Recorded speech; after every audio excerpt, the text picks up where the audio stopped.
Hi,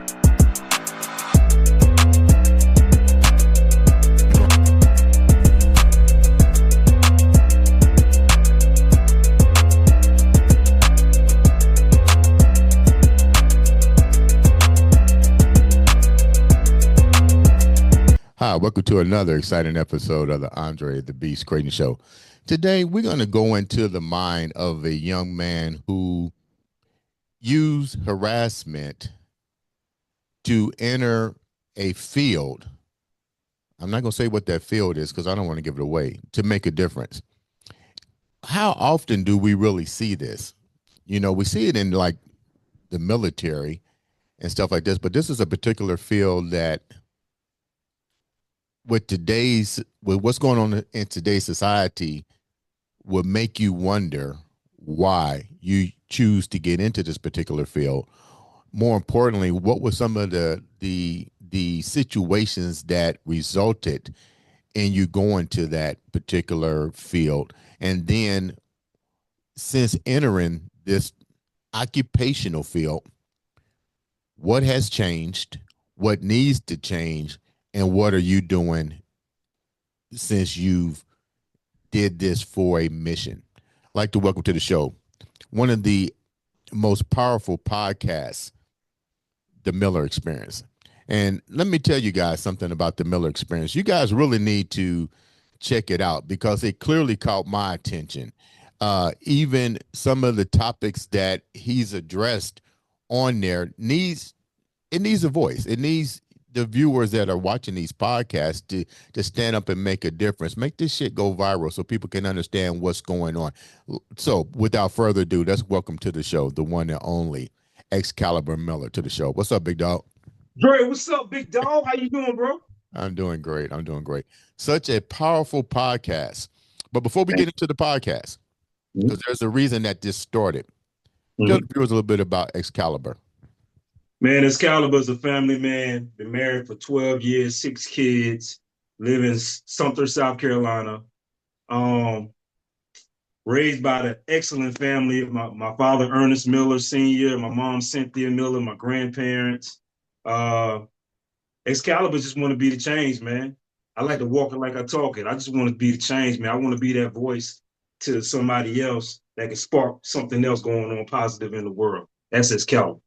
What was it like growing up for you in the South? We hear different regions talk about different ways in which they grew up. We had a young man on from Long Beach, the California region. The way in which he grew up was completely different from the way I grew up in the South and from the way I grew up in the Midwest. What was it like for you growing up in where you reside? Growing up in the South was fun, man. A lot of outdoor living, country fed. It's not like what everybody think it is. Yes, there's a lot of racism, but I haven't experienced that in my youth. Right. As I got older, I did. But my family, my grandparents on my dad's side, they raised, they like farmers pretty much raising pigs and air chickens and everything else. And my grandparents on my mother's side, they were more into the business. My grandmother owned a daycare center. My grandfather ran a duplex and had real estate property.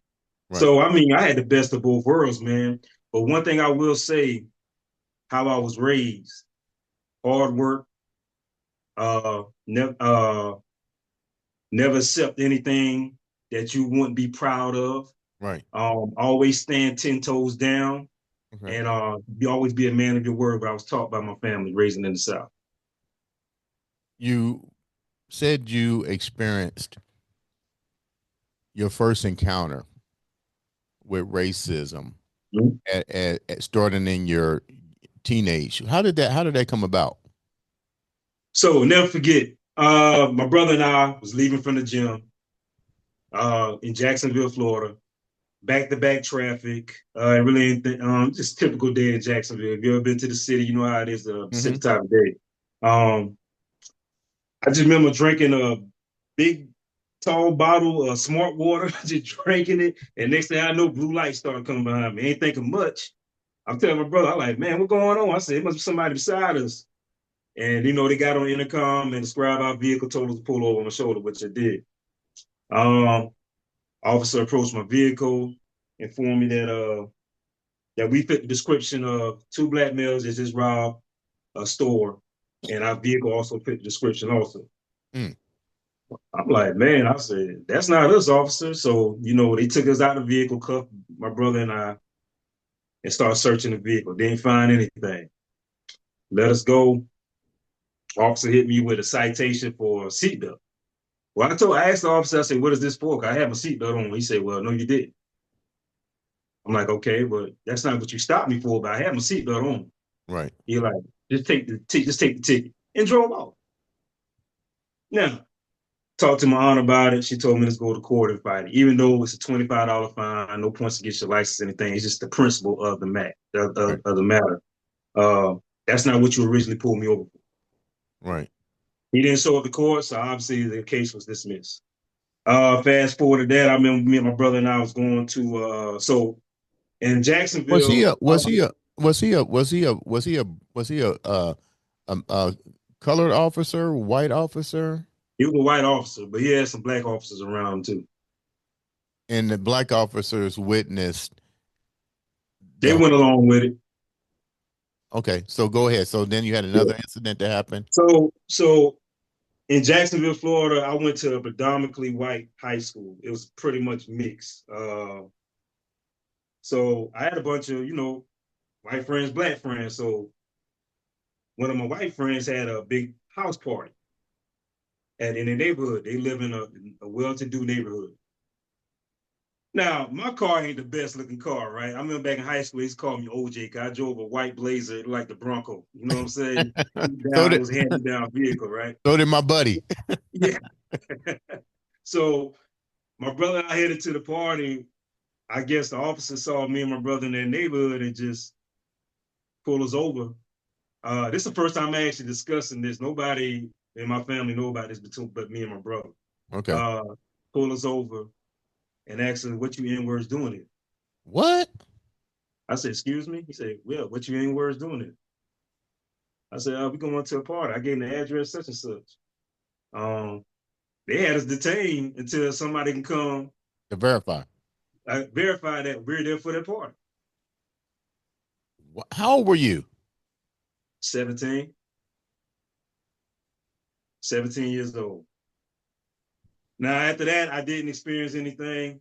Well, I probably did, just ignored it. Because at this Right. point, I'm getting numb to it. I'm getting numb to it. But as I got older, I was leaving from my ex house, going back home, had a headlight out on my vehicle. That I pulled over. Um, I mean, which is what I do too. If I see a headlight out, I'm gonna pull the vehicle over. Um, the officer spoke to me. The way he talked to me is very aggressive. I'm like, you just pulled me over for a headlight. I'm just asking you what was the reason why I'm being stopped. So he ran my license, told me my license was suspended, hooked me up, sat in the cell for a couple of hours until it was able to identify that my license wasn't suspended. Didn't get an apology or nothing. So I say all this to say this. My reasoning in getting into law enforcement was those three factors right there. Right. Um, a lot of people get on social media when officers do certain things. Everybody want to go on social media and start complaining about it. That ain't how I built, man. I'm walking like I talk. Um, I was like, well, I don't have a record. Um, my background's pretty good, credit's pretty good. I said, let me go ahead and apply to the agency and be the change. So my whole goal was going into law enforcement is I wanted to be the change. I Mm-hmm. wanted to be that guy that when people see me, oh yeah, that's Miller. He's gonna do his job, but he's fair, which is what they say now. Right. Um, I know that issue with suspended license. Uh, I knew what happened, but I want to give that somebody that courtesy. If I ever come into contact with someone with that same situation, I can kind of empathize with them because I've been there. Right. You know what I'm saying? Mm-hmm. So like, hey man, I'm gonna just write you the citation. You come to court, show me taking care of it, we work it out there Right. instead of going the other route. You sound like my brother that's in Mhm. Rashi. He's the same way, and I think, and my brother Dre in Cincinnati, and I think Yeah. That's what all officers should do. You should try to Yeah, put yourself in that position. Like, what would you have done if that was you? Kind of like reverse psychology, so to exactly, speak. exactly. But let me go back a minute. Mhm. You said several things that was pretty impactful to me as far as I'm Mhm. concerned. And the first word you used was I got numb to it. I got Yeah, used to it. yeah. But then you took the numbness and I did move forward. Let's go back a little bit more. Mhm. What was the reaction to your friends? Because see, this is where I'm going with this part. You're still a teenager. Yeah, You just got called the N word going to your friend's party. They must feel comfortable with you coming yeah, to the party. But yeah. here, this is what I always say about police too. Police are designed to, the police department is designed to keep you where you need to be. Mhm. Protect property, protect people, but protect property. Mhm. You didn't fit the description for the property area in which you was going into. Yeah, The housing community made that noted. We don't want this. This is what you look for. yeah. Now let's move forward. You go to the party, they go to validate you have the right to be there. When you went to the party, what was your friend's response to what had happened? And did they say something needs to happen? Nah, nah, man. We 17 years old, Dre. We didn't have that mindset, man. We were just like, typical kid. Oh man, that's some bullshit. But hey, man, let's come on. Let's go talk to these chicks. Right. That was it. There was really nothing to it. And the reason why I say I got numb to it is not the simple fact. I should have rephrased that. Maybe I wasn't numb. I just knew. All right, look, it is what it is. There's no need for me to get upset. Let me just go with it. But one day I'm gonna get my lick back. Mm. I'm gonna get my lick back. I don't know how, but one day, one way or the other, I'm gonna get my lick back. It just go with it. Just go with it. Just could be by me running my mouth off the board, I might not be here talking to you right now. Right. Right. So So you wind up. I gotta put my poker face on. So did you talk to your parents about going into law enforcement, and what was their take on it? They were afraid. They were afraid. They especially in South Carolina, they were afraid. And I think it was more fear. They was more afraid for how our culture would perceive me. Because most black men in law enforcement, to our culture, we see him as an Uncle Tom, you know, a house nigga, um, not very well received in our community. But I Mm-hmm. mean, I didn't I didn't come across that. I guess it's how I carry myself. Mm-hmm. It's how I approach people. I'm gonna give you an example, right? Dre, let's say if I stopped you for speeding, right? I'm gonna just say, let's say you're going 80 and a 55. So when you get pulled over, you already kind of tense, right? Mm-hmm. You already thinking like, oh shoot, what's gonna happen? I know this. I've been in that position. So when I approach the vehicle, I'm like, hey, how you doing, sir? My name is such and such Miller. Hey man, what if I at? Huh? I said, what if I at? They start laughing. So I'm breaking the ice. I Right. said, man, there got to be a fire somewhere. You going 80 and a 55, man. Tell me why you going so fast, bro. Right. See, a lot of officers don't do that, man. We got to Right. show the community we are humans. Right. You know what I'm saying?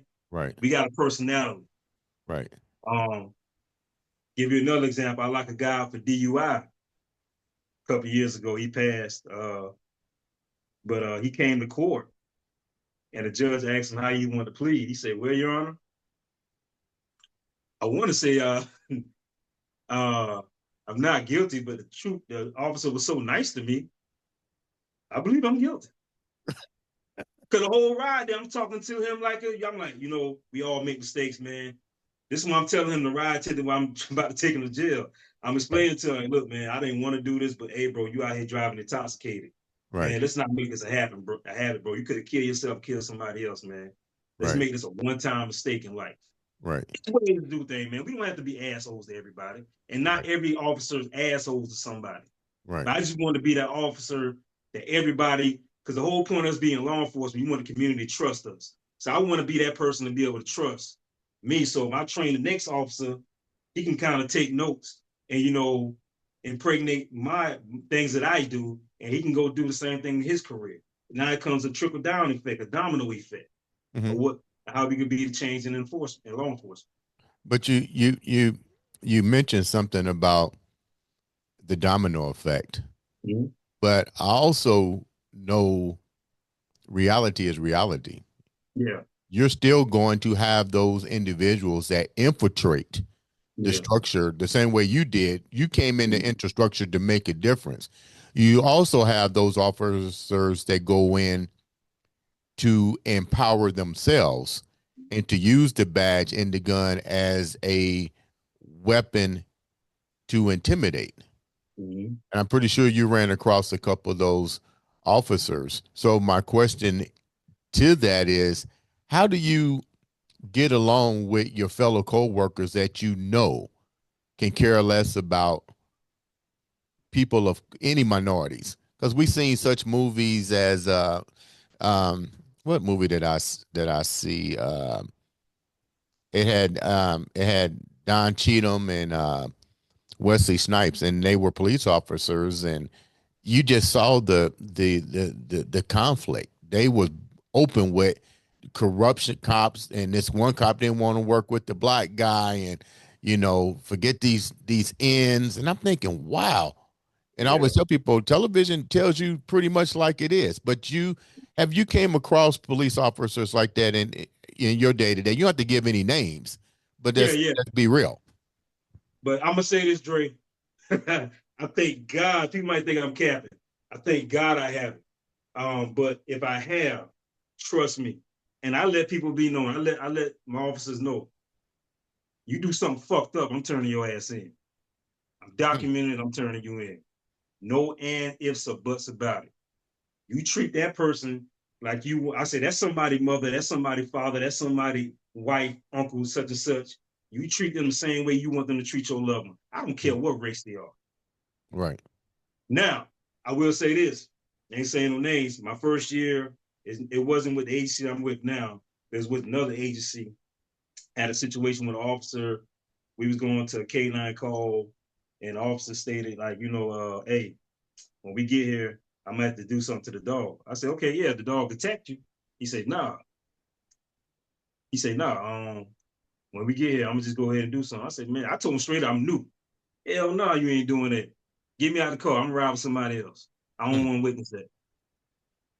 What was he going to do with the dog? Shoot it. Why? I don't know, because we get a lot of calls on it. I assume. I don't know. Didn't care. My mindset was that the dog ain't doing shit. Let the dog be. It's a damn canine. So if you're gonna do that to a canine, what the fuck you gonna do to a human? Wow. And you know what might be even more funny? He might still be on the force. No, he's not. Thank God. Thank God he's not. Thank God, man. Like, how has you been on the force for a while? 13 years. 13 years. And my hats off to you for providing service. Like I said, both of my brothers are in law enforcement. I give respect when I'm giving respect. That's how I look at law enforcement. You know what I mean? And I wished a lot of the people look at it the way you do, because from what I understand about law enforcement, a successful day in law enforcement is when you can put your badge up and your gun and go home to be with your Right. family. That's the goal. That is the goal. Facts. Facts. Um, but now we're seeing so much, like you said, in the media. I just saw, I think it was on your post, Mhm. the situation with Warren Sapp, Oh yeah. the Yeah. situation with Ice T. And Yeah. it's funny because why would you want to?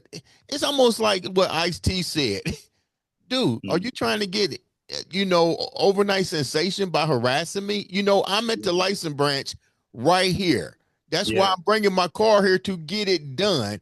And I'm Yeah. thinking to myself, okay, now you bring in extra drama with extra officers and stuff. And I'm thinking to myself, if I'm the police captain or the commander in chief, that dude would have been fired. I'd be like, dude, you shouldn't have had me get in my patrol car to come here and de-escalate some bullshit, especially with a dude that can bring the department a bad name. You just got Yeah, Ice-T over here who's you can't be more polarizing that dude. yeah, And now yeah. you got celebrities like Warren Sapp. But let's use that as an example. But let's also talk about those that are undocumented, the ones who get harassed daily, and it could have went totally different in that same scenario if it had been just me, Blojo, or somebody else. What's your take on that? You talking about just officers harassing people, just the regular Joe Blow? Yeah. I feel like it start with the agency. I think with our agency, we do an extent background check. I mean, they go back to when you were in middle school, high school. They talk to your teachers in middle school, high school, college, your previous job, the jobs you had before, whatever. They want to find out what type of person they are getting. Once you pass that, that's the first process of our hiring process, the background. Right. Um, I think a lot of agencies need to implicate that reasoning because a lot of people come here just want the badge and the look. Yeah. Um, probably 75% of police officers probably got bullied in school and feel like they're getting their get back by putting the badge on. Um, it's just they have to do the extent background check. There's a lot of these guys don't know about our culture, so they come in here and just assume that, hey, look at what he wearing, look what he driving, look what neighborhood in. That we up to no good. You Mm-hmm. got to educate yourself. Just like with me, I told you before, I went to the predominantly black high school. I mean white high school. So I'm kind of culturally inclined on both sides. Mm-hmm. So I know what to see. I know what to see what good and bad in each culture, I can peep that out from a distance. Not everybody had that same experience that I have. Mm-hmm. So I feel like training wise, we need to have a culture class too for blacks and whites. Mm-hmm. Blacks that's not familiar with the white culture or any other culture, they need to have a training class for that. Mm-hmm. Same thing with whites, but they're not experienced with the black culture, any other culture. You have a training class for that. It all starts with the training, man. How you was raised and your training and also the hiring process, in my opinion. I don't agree with harassing people. Right. People got stuff going on all day, man. People got shit going on all day, bro. And that person you harass, that might be the day that you're gonna have to walk it like you talk. Now, That's what they gonna do. I've heard off the record that racial profiling is what they teach in the academies, but they teach it in a way that doesn't make it sound like it's racial profiling. You know, like when you was young and you fit the profile of a car, blah blah blah blah blah. I mean, how do you learn this lingo if it wasn't taught in the academy? Man, well, racial profiling wasn't taught in our academy. Um, how you was raised. If you was raised by an individual that looks at another culture a certain way, you're going to impregnate that mindset. Hmm. Unless something in life changes your ways, you're going to be impregnated. Like when I was growing up, right? When I was Right. growing up,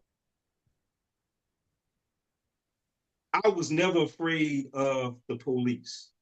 I was taught that they was here to protect. I'm a black man. I'm a black young male. Wasn't afraid of police. I was taught to show respect. They're here to protect us. I was more afraid of my mom, my dad, and my grandparents than the police.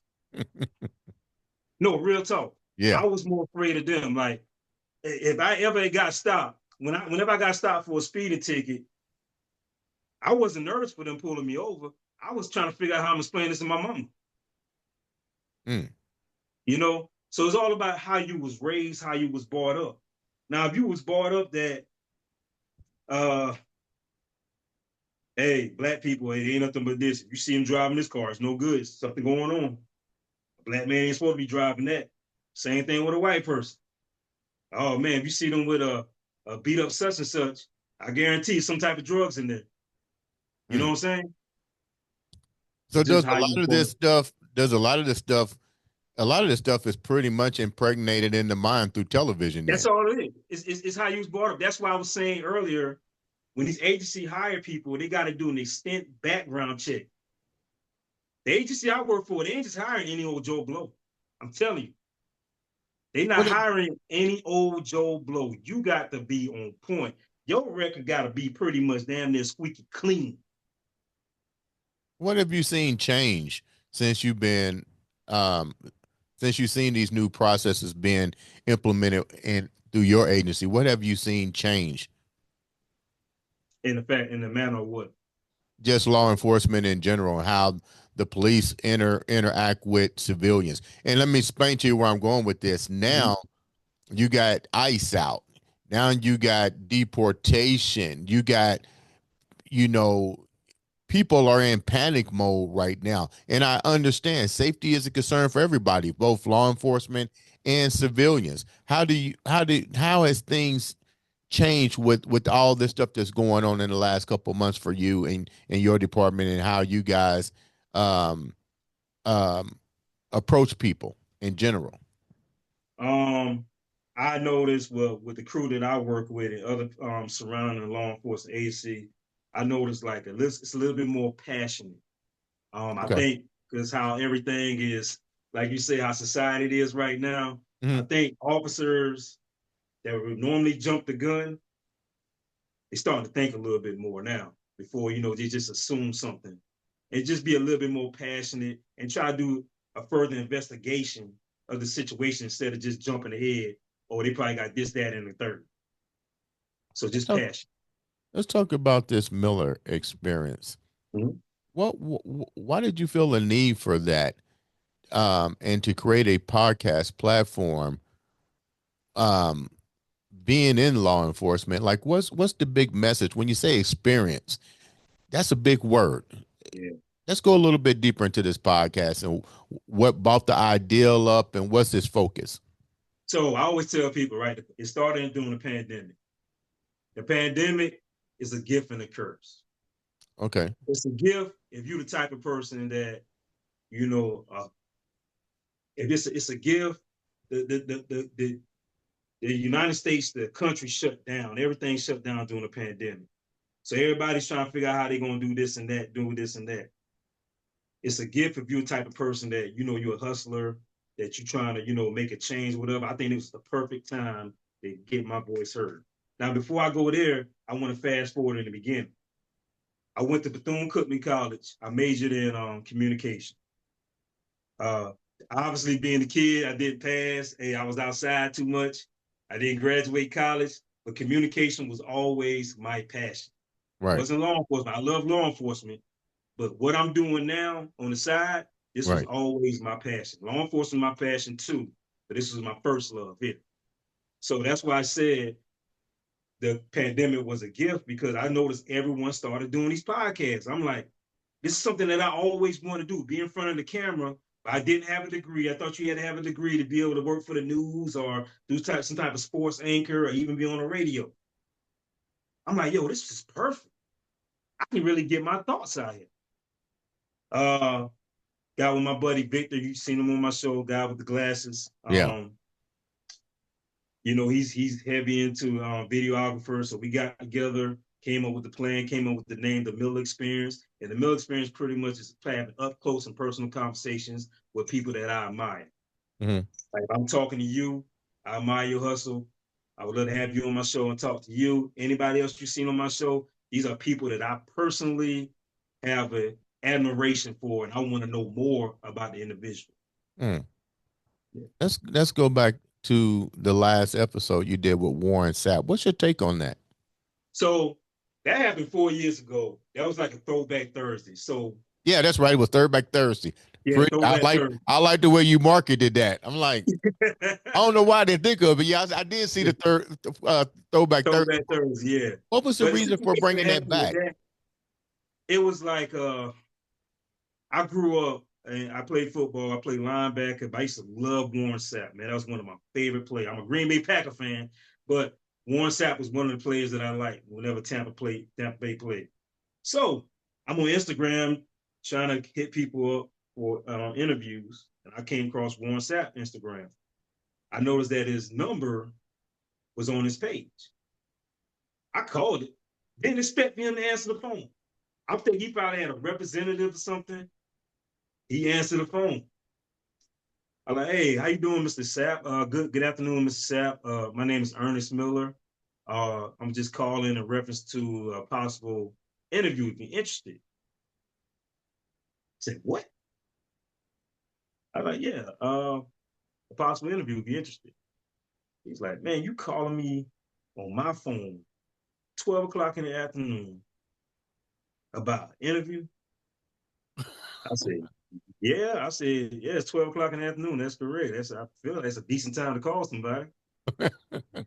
You know, he was Yeah. like, man, get off my line, man. Get off my line. What you doing with my number? I said, well, your number is on your Instagram page. I think it was okay to call you since you put it on your Instagram page. Did you not? I'm an asshole at this point. I'm matching his energy. Yeah. I'm like, did you not remember? Or the CTE kicked in. So we started going back and forth, back and forth, back and forth, and he hung the phone up on me. That was it. I always heard rumors that Warren Sapp was an asshole. Yeah. But I got to experience that for myself, so I can confirm that rumor. He is a fucking asshole. Fuck you, Warren. It's funny. It's funny. Let me go back a minute. Uh, Let me go back a minute. And it's sad that he's labeled as an asshole, but when they won the Super Bowl, I had just moved to Tampa the year they won the Super Bowl. yeah, My brother-in-law was the head maintenance at a complex that all the Tampa Bay Buccaneers lived at. yeah. And that was the year they all got the Hummers. Oh, yeah, And my brother-in-law didn't know who Warren Sapp was. He don't follow yeah, football. yeah, And um, he walked in and Warren, according to what he told me, Warren was a dick to him too. He was like, "You don't know who the fuck I am." But my brother-in-law yeah, was like, "I don't follow sports." You know what I'm yeah, saying? But he was like, he had a. I told my brother, I said, "Oh, that's Warren Sapp," blah blah blah blah. He was like, "Dude, that's the worst." He said, "That's the most arrogant son of a bitch I've ever seen in my life." And I don't like sports, but this dude copped an attitude because I did not know who the fuck he was. So I can back you on that. And my brother-in-law has no reason to lie about anything because he don't follow sports. Did he ever call you back and say, I'm sorry, blah blah blah? Hell no. I see my number is on this piece of paper. Hell no. That sloppy motherfucker, man. He went in and just took his damn phone off Instagram. He finally, I guess he took my advice and he took his cell phone number off Instagram. Just But he cause you never called me back. He never called me back. I'm surprised Dion even brought him on the staff. I respect Dion, but when he brought him on the staff, I'm like, man, why you put that damn fucking cancer? He's a Hall of Fame football player, but he's an asshole, personally. You know what I'm saying? That's and not a guy you want around your kids, man, teaching them how to play ball. and you know what? I kind of said the same thing. No, let me take it back. I did say the same thing. Mm-hmm. And I love Deion Sanders. I have his autographed jersey. I'm a Deion Sanders fan. One of if not, he is the best player at that position that he played, plain simple. Don't get me wrong, I do like Warren Sapp, but you still have to, because you a good football player, doesn't mean you a good PR person. Now, first of all, he don't even know who the fuck you are. You Mm-hmm. protect and serve this city. You're making a difference. What a Mm-hmm. great platform for him to been on to Mm-hmm. resonate something. Yep. And that was a fluke situation. You Yeah. put your number on there. But Yep. instead of, some people should not be entitled. I agree. I That's all I agree. got to say. Some I people agree. don't need to be entitled. And I'm like you. When Deion talked about bringing him aboard, I was like, that's not the dude you want to attach your I'm wagon. telling you, man. Just because he was a great football player doesn't mean he's a great human. Like he was just. I watched some of his interviews with Vlad TV, And he treat him like shit. I'm like, damn, dude, ask you a simple question. What you getting attitude for? You know what you want it for? You know? Yeah. But I don't know. I don't know. It's just he's different. He's different. I can confirm that the guy at my gym that run my gym, he tried out for the Tampa Bay Buccaneers. And when I told him the story 4 years ago, he confirmed the same thing with your brother-in-law just confirmed. Yeah. He said, I "Yeah, mean, Sap is a fucking asshole." it's really sad because you're a Hall of Famer, but you treat people like shit, and you're going to be known as a person that always treat. Oh, great football player, Hall of Famer, but you know what? He's a dick. He's an Yeah, ass. yeah, So let me go forward with the. Let me first say I'm sorry that that happened to you because it never should have happened, especially with someone that you buy the tickets to go watch him play. You yeah, know what I mean? That you sat here and you didn't say nothing bad about him, even on my show. You said, "Hey, I had a bad experience with this dude." You know, yeah. so now your objective towards him is different. But let's keep going with the experience. What are you looking to do with the Miller's experience? Like, have other officers or other individuals come to you with information and knowledge and their experience that can help you resonate your message out into the world? I'm gonna be honest with you, Dre. I don't think nobody came to me, and I do have some officers that support me, but I think my mentality is a little different than anybody else. Like I said, I don't look at myself just as a law enforcement officer. I look at myself as an entrepreneur also. Okay. It's more things that I want to do with my life than just worrying about writing tickets and working collisions, just putting people in jail. So to answer that question, no, they haven't. I know some of them don't support me, some of them do, because it's just not their thing. I think it's a little, I think it's a little hate inside because I'm preparing for my retirement. Right. To answer your other question, I want to go far with this. I want this to be a nationwide platform. I Right. want to be like yours, Club Shay Shay. That's my whole goal. Okay. I want to be on other markets. Okay. I'm trying to get sponsors right now, trying to be able to get sponsors so I can be able to fly to some of these guests. Like, perfect example, I got in contact with Adrian James, and he told me he'll do the show, but he don't do like Zoom or StreamYard. I Yeah. got to come to him, and he'll do my show. Yeah. So I'm trying to get different sponsors so they can assist me with, be able to travel more so I can get you know, bigger interviews. And Edwin James is a great guy. I reached out to Yeah. him when I first started this podcast. His family was really, really nice. He sent me stuff to help promote his daughter. She's a singer, which we did. And I Okay. get it. A lot of people don't want to fly, but he did. I believe it was his manager. I can't think of her name right now, but he was like, Dre, I would be more than willing to do this, do it. You can come out to I think he was in Orlando at the time. And Mm-hmm. unfortunately we just grew so quickly that even though that was an opportunity, we didn't need the opportunity. But the fact that he was willing to accommodate me to the best of his ability, I had made me feel even a great sense of respect for Edwin James and stuff, because most celebrities won't even do that. You know what I'm saying? Yeah, I agree. It's just like I had now this wasn't a law enforcement person, but somebody I hate when people come to me and don't put a name to it, but someone came to me and said, "Hey man, some people saying like, man, why you keep doing podcasts? Why you just stick to law enforcement and lifting weights?" Because I'm more than that, man. Yeah. I'm more than that. I got a voice, man. I want y'all to hear it. Somebody's People that already have to, typecast you already. they already typecast me already, and y'all know if anybody know me, they know I'm more than just working out, having a badge on. I got a voice, man. I want to talk. I love talking to people. That's my biggest thing. I love to talk to people. That's why when I go to these collisions and stuff, I talk to people. I can make a bad situation until they forget that they just got in the wreck because I'm talking to Huh. How are you being them. perceived at your job? You're doing Oh, they something call that you're doing something that's supposed to be on now, the down low. now. So they call me Hollywood, man. Hey, Hollywood, you gonna come over here and eat with us today? They call me Hollywood. Like I say, some of the guys support, but I know it's a bit. I hear some chattering too about other officers saying other things, but I just ignore that. I Yeah. actually embrace the hate, to be honest with you. Yeah. I embrace the more you hate, the stronger I get. And you know what? Mhm. What's to say when you blow up, they'd be like, son of a bitch. Yep. Yeah. Okay. So And let they me, don't know. They yeah. already got plans. Already got plans, man. God willing, man. If this thing take off like I want it to, So I'm gonna go. let's talk about that. Is it cheat day? What's that? Yeah, my cheat day hoodie. So these are my cheat day hoodie, right? You know it's cold outside, right? Yeah. Everybody ain't eating too healthy right now because they don't see what you looking like under them clothes.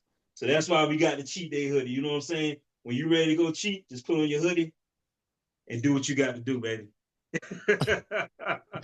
You know what? Hey, I'm a former professional bodybuilder and trainer, and I always tell my clients, you get a cheat day. I don't want to know what you had on your cheat day. Go do what you got to do. But at the end of the day, you better be back in the gym doing what you need to do. Exactly. Yeah, you need Exactly. to be back in the gym.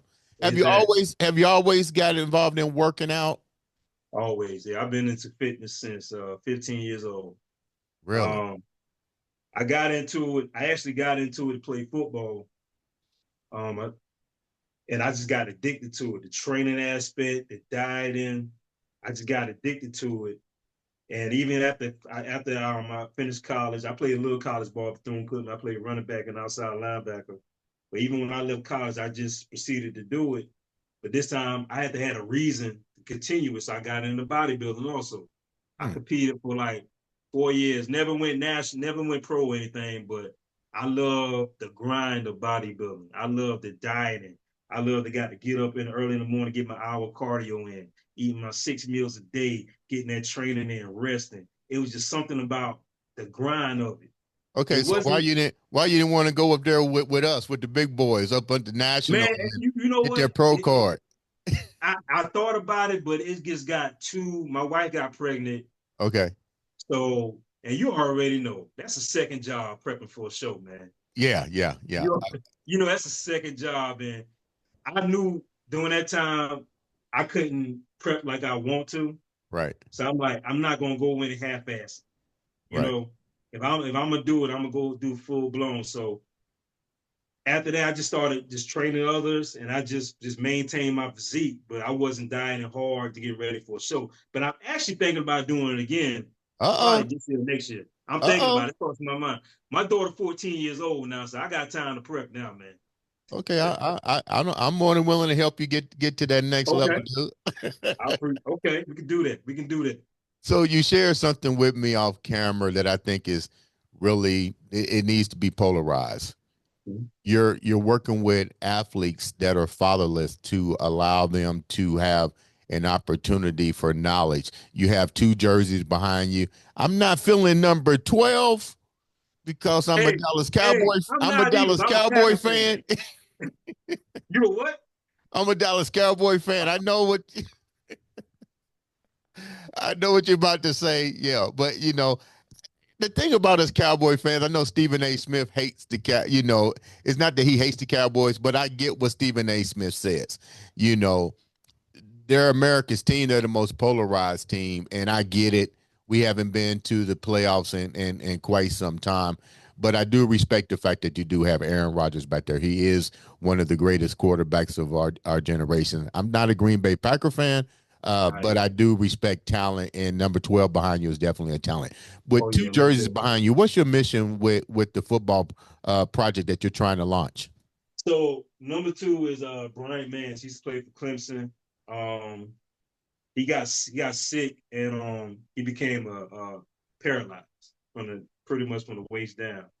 Uh, Me and Brian right now we getting it's not athletes, just the youth and young men. Period, black or white, from the ages of 13 to 16, 12 to 16. That's fathers, and we want to have a mentoring program with them. Probably take them to like some football games.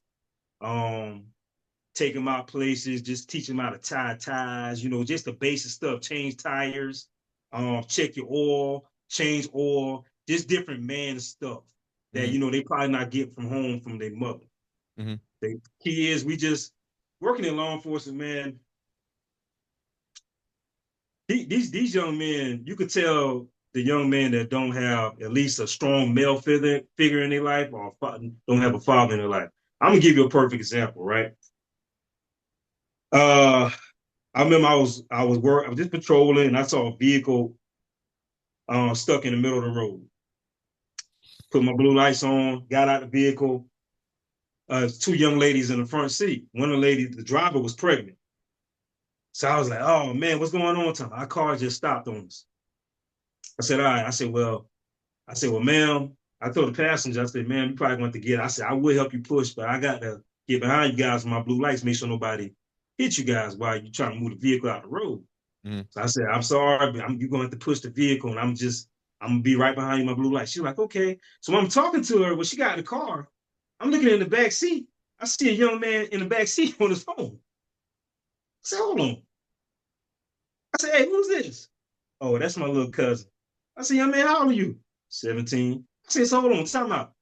You see me talking to them about getting out of the car to push the vehicle so y'all guys can be safe. And your ass," I said, just like this. I said, "Your ass sitting here playing on your phone." He just started laughing. I said, hell, hey, get your ass out the car, man, push this car." I said, "Get your ass out the car and push this car." I said, "Man, get back in the car." So he got up and pushed. And I asked him, "Man, I ain't trying to be your business, young man." I said, "But what made you think that it was cool for you to sit in the car, you had these young ladies go out here and push the car?" He said, "I don't know." I said, "What your dad would say?" He said, I don't know my dad." Wow. I said, "What about your grandfather?" "My grandfather's dead." I said, "You got any uncles?" He said, "Man, they're all in jail." So Yeah. that's what I'm saying, man. That's what I'm saying. Like these young men now, I tell my daughter, I said, "I feel sorry for I said, "I feel sorry for you. Because the way some of these guys are, you ain't gonna find a man like your daddy." Yeah. You know, it's a lot of these And women now. you know Go what? ahead. You know what? Excalibur. He didn't Mhm. even register. It He didn't didn't register to him. He register. just exactly. It didn't register like, "Oh, I need to get out and push the car." He just sitting on his phone. Wow. And the It's a things that lot of young men. It's a the lot of things. young men that know how to change tires. I go out here on the interstate with a tire's flat. True story. Mother had a flat tire. She called for help. I went out there to assist. I see these two grown ass boys getting out of the back seat. You remember the clump Hercules? Yeah. Yeah. Hercules Yeah. looking young boys, man. I said, "Hey man," I said, "Ma'am," I said, I said, "You got these young boys back here, why they couldn't change the tire?" She said, "Oh, they don't know how." I said, "Ma'am, they're gonna learn today." They learned that day. I didn't touch I didn't touch nothing. I got them through. Y'all gonna learn today. I said, "Man, y'all are young men. Y'all should know the basics, how to at least change a tire." Yeah. I taught my daughters how to change a tire. Uh, That's basic. That's basic. So that's what I'm saying. I want to teach our young men how, to do the basic things in life, man. Uh, just being a man, manhood, knowing that education is important. We know we're going to get on them about their studies, make sure they're doing their homework, everything, talk to their teachers. We just want I feel like this is our future. And if we don't sit here and try to work on our future now, we're gonna be fucked up when we get older. hmm. Because these are people we supposed to be relying on. How many people are collaborating with you Uh, on this project so far? so far it's just me, Brian, his wife, and also another brother of mine, Quentin Kelly. He's a teacher. He's a school teacher. He's an eighth grade teacher. Well, at least that's a start. And I Yeah. encourage the viewers that are listening, reach out, and this does need funding as well. So, make sure you guys reach out to him and support the cause. This is local though. This is This for is the local. community. It's starting off local, but hopefully, we could, hopefully we'll be able to do it, on a bigger scale. Um, Also, it's I forgot to add on here. I have connections to the detention center. I used to work at the detention center, Wow. so we will be bringing a young man through the jail and let them see what the jail looks like. Not from what the movies make it seem like. We're going to show you the real deal. If you do X, Y, and Z, this is where you're going to be. Wow. So I got that on plan right now. That's going to be part of the program.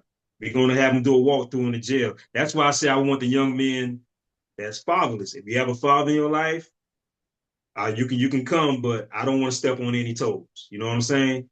If the Right. father feel like, hey, my son don't need this, cool.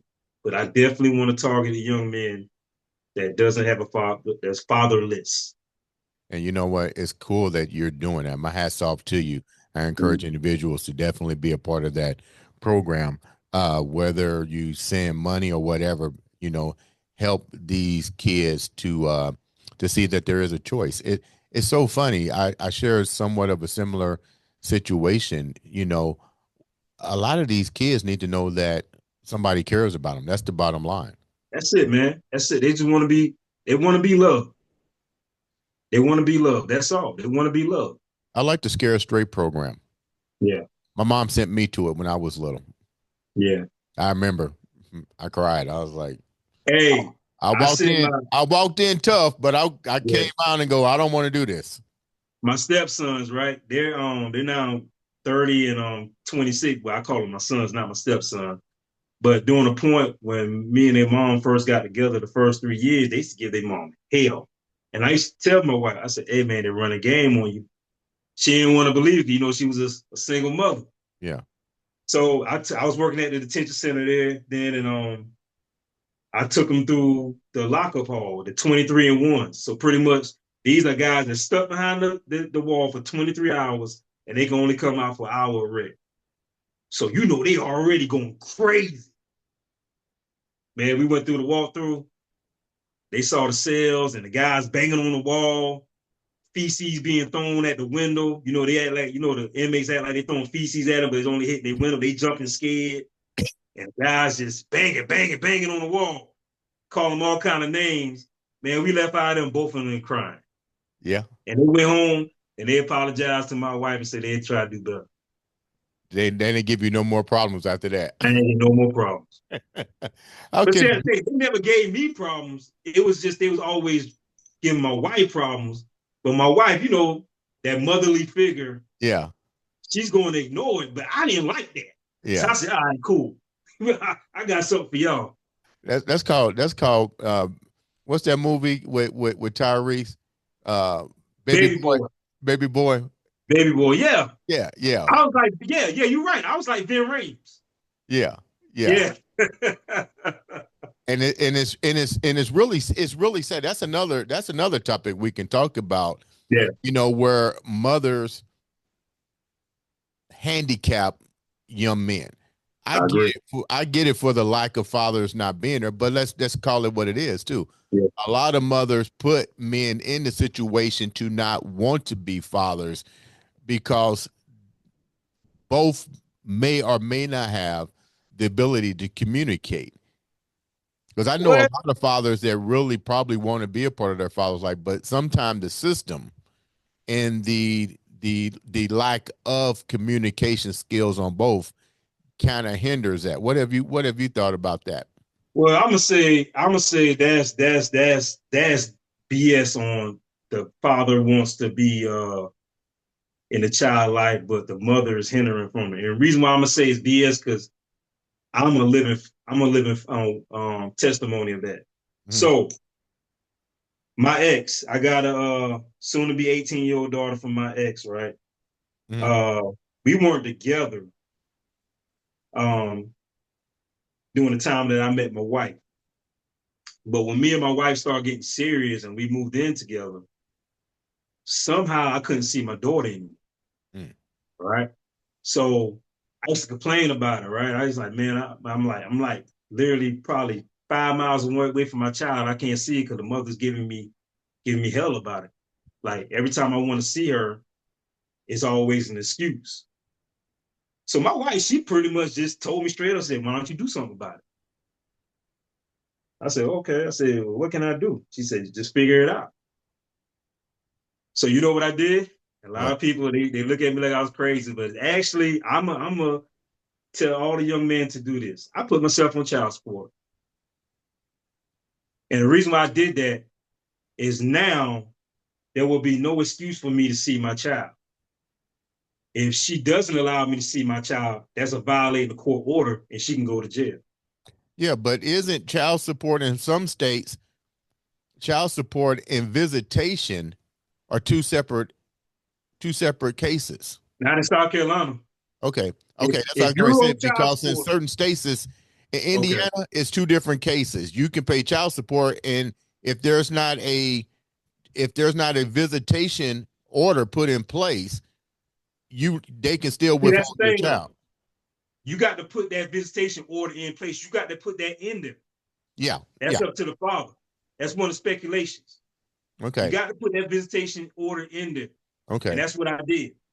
Okay. Yeah, So because I went through the same scenario where yeah, I paid lawyers and did all that and did the child support and the mother refused. I was like, hey, what's up with my rights? And it took a judge after so many years to say, well, that's two separate orders. I'm like, what the fuck are you talking about? Two separate orders. What did I pay yeah, this yeah, lady for?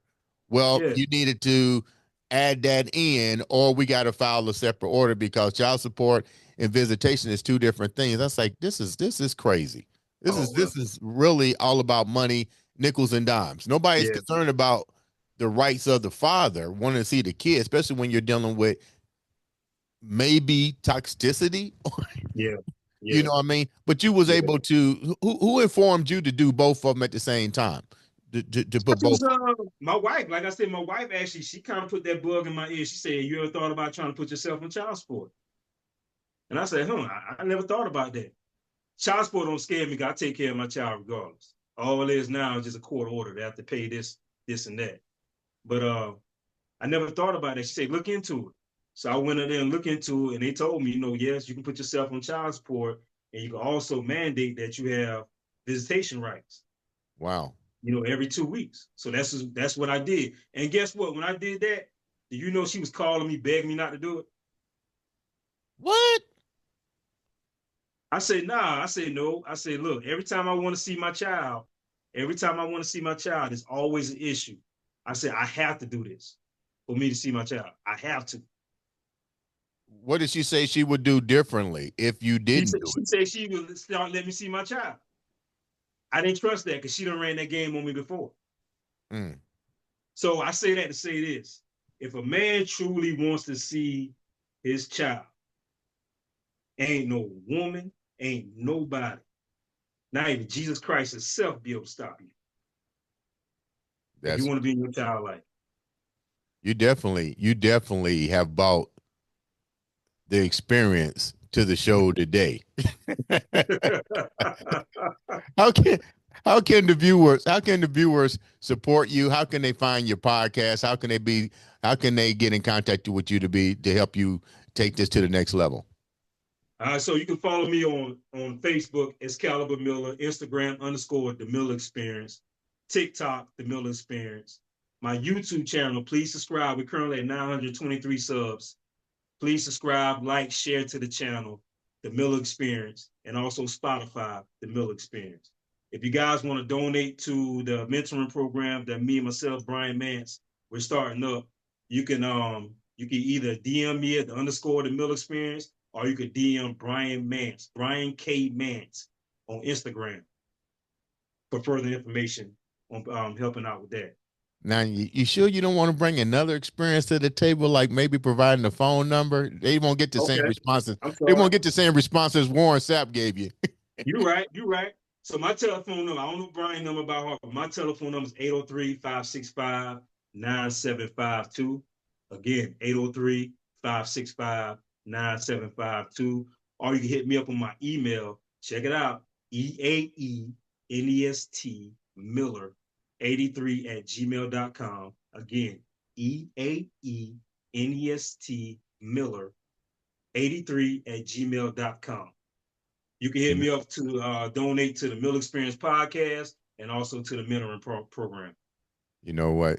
Thank you so much for taking the time to come on and share truly experience that only you can tell. Um, we'll talk more. I definitely want to have you coming back on the show to tell a little bit more about the project that you have going on with the mentoring of the young men. I want to be a part of that. In the Okay. meantime, make sure you reach out to them. Let's support each other. That's all it takes is a click of a button, a phone call to make a difference in somebody's life. This has been another exciting episode of the Andre the Beast Crayton Show.